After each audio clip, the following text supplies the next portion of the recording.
Жақында мені осы Астана қаласындағы бір мектепке оқушылармен кездесуге шақырды. Осы оқушылармен кездесу барысында 7-ші сыныптың оқушысы маған күтпеген, бірақ өте қызықты сұрақ қойды. Жақында наурыз айында сайлау болады.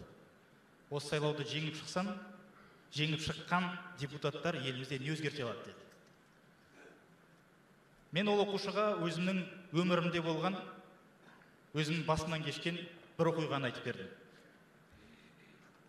Дипломды ала салып, мен жергілікті маслихатқа сайлауға түсем деп шешім қабылдадым.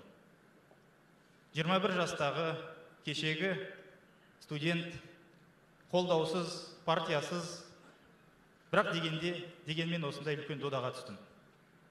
Мен әлгінге дейін есімде, сол уақытта сайлау комиссиясына өзінің өтінішімді апарып бергенде, сайлау комиссиясындағы олардың мүшелері өздерінің күлкісін жасырмады. Көп адам сенбеді әрине де. 11 қарсыласым болды.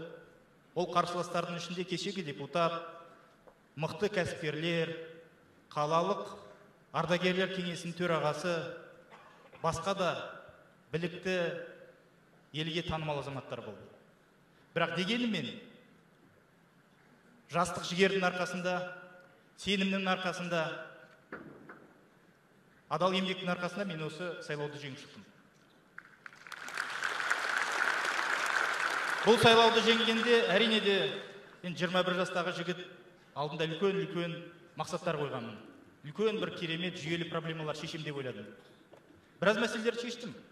Округымдағы абаттандыру мәселесін шештім. Жарықтандыру мәселесін шештім. Округымда заңсыз автотұрақтар болатын. Балалар ойнайтын жердің орнына автотұрақтарды қойып қойған. Соларды шештім. Бірақ бұның бәрі күнделікті мәселе. Ал жүйелі, үлкен, ірі мәселелерді шешуге мүмкіндік болмады. Неге?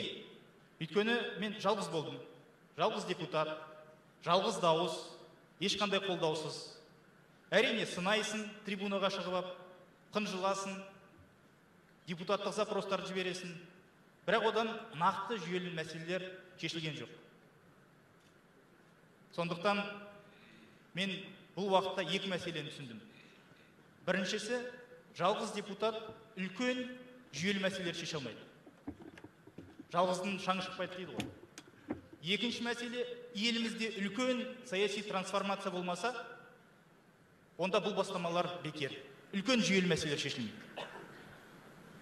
Енді қазіргі уақытта менің ойымша осындай үлкен өзгерістер елімізде орын алуда. Міне осы өзгерістердің бір заңды жалғасы ретінде мен қазіргі болайын деп жатқан сайлауды көремін.